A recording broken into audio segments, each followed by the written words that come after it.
throwing everything in the fly into a heap, and then proceeded up at the slowest of walks. Beppo twisted himself round to receive their admiration, laughing with pride in his horse. There was no answering laugh from the beautiful ladies. Their eyes, fixed on him, seemed bigger than ever, and their faces against the black of the night showed milky. But here at least, once they were up the slope, were houses. The rocks left off, and there were houses. The low wall left off, and there were houses. The sea shrunk away, and the sound of it ceased, and the loneliness of the road was finished. No lights anywhere, of course, nobody to see them pass. And yet Beppo, when the houses began, after looking over his shoulder and shouting "Castagneto" at the ladies, once more stood up and cracked his whip, and once more made his horse dash forward. "We shall be there in a minute," Mrs. Arbuthnot said to herself, holding on. "We shall soon stop now," Mrs. Wilkins said to herself, holding on. They said nothing aloud, because nothing could have been heard above the whip-cracking and wheel-clattering and the boisterous, inciting noises Beppo was making at his horse. Anxiously they strained their eyes for any sight of the beginning of San Salvatore. They had supposed and hoped that after a reasonable amount of village a medieval archway would loom upon them, and through it they would drive into a garden and draw up at an open, welcoming door with light streaming from it, and those servants standing in it who, according to the advertisement, remained. Instead, the fly suddenly stopped. Peering out, they could see they were still in the village street, with small dark houses each side, and Beppo, throwing the reins over the horse's back, as if completely confident this time that he would not go any farther, got down off his box. At the same moment, springing as it seemed out of nothing, a man and several half-grown boys appeared on each side of the fly and began dragging out the suitcases. "No, no!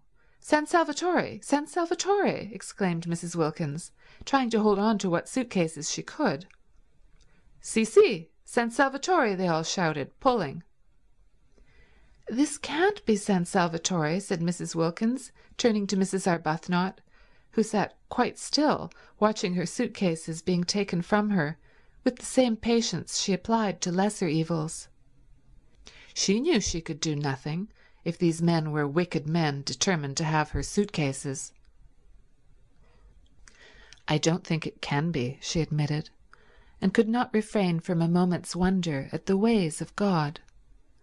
Had she really been brought here, she and poor Mrs. Wilkins, after so much trouble in arranging it, so much difficulty and worry, along such devious paths of prevarication and deceit, only to be— She checked her thoughts and gently said to Mrs. Wilkins, while the ragged youths disappeared with the suitcases into the night, and the man with the lantern helped Beppo pull the rug off her, that they were both in God's hands, and for the first time on hearing this, Mrs. Wilkins was afraid.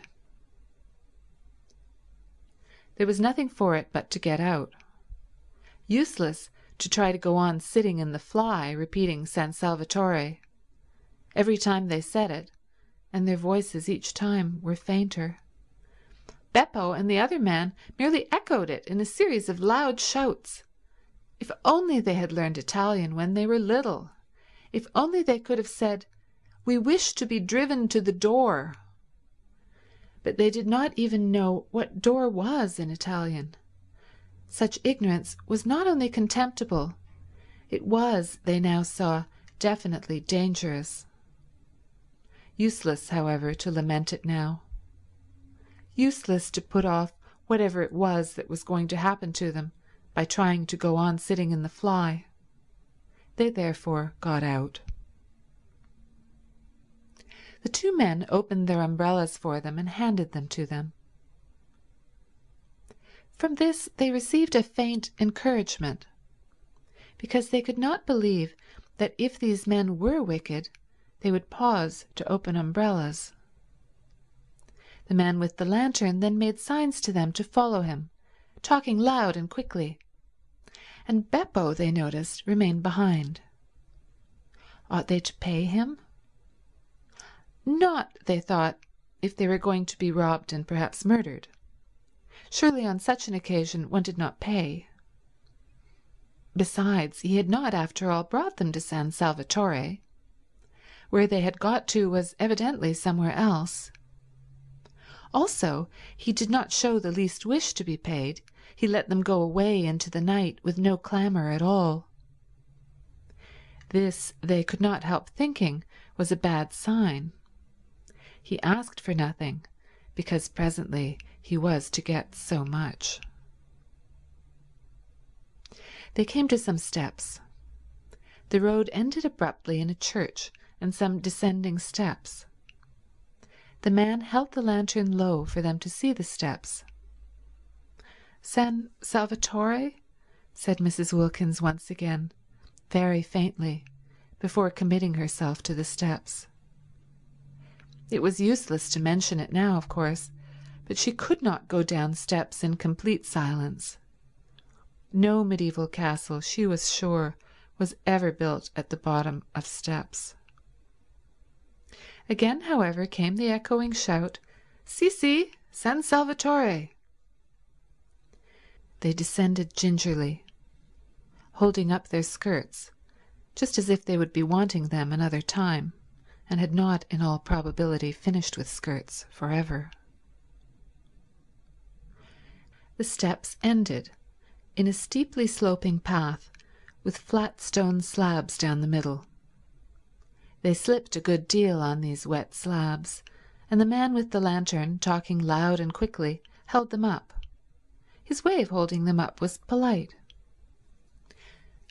"Perhaps," said Mrs. Wilkins in a low voice to Mrs. Arbuthnot, "it is all right after all." "We're in God's hands," said Mrs. Arbuthnot again, and again Mrs. Wilkins was afraid. They reached the bottom of the sloping path, and the light of the lantern flickered over an open space with houses round three sides. The sea was the fourth side, lazily washing backwards and forwards on pebbles. "San Salvatore," said the man, pointing with his lantern to a black mass curved round the water like an arm flung about it. They strained their eyes. They saw the black mass, and on the top of it a light. "San Salvatore?" they both repeated incredulously, for where were the suitcases, and why had they been forced to get out of the fly? "Si, si, San Salvatore." They went along what seemed to be a quay, right on the edge of the water. There was not even a low wall here. Nothing to prevent the man with the lantern tipping them in if he wanted to. He did not, however, tip them in. Perhaps it was all right after all, Mrs. Wilkins again suggested to Mrs. Arbuthnot on noticing this, who this time was herself beginning to think that it might be, and said no more about God's hands. The flicker of the lantern danced along, reflected in the wet pavement of the quay. Out to the left, in the darkness, and evidently at the end of a jetty, was a red light. They came to an archway with a heavy iron gate. The man with the lantern pushed the gate open. This time they went up steps instead of down, and at the top of them was a little path that wound upwards among flowers. They could not see the flowers, but the whole place was evidently full of them. It here dawned on Mrs. Wilkins that perhaps the reason why the fly had not driven them up to the door was that there was no road, only a footpath. That also would explain the disappearance of the suitcases. She began to feel confident that they would find their suitcases waiting for them when they got to the top. San Salvatore was, it seemed, on the top of a hill, as a medieval castle should be. At a turn of the path they saw above them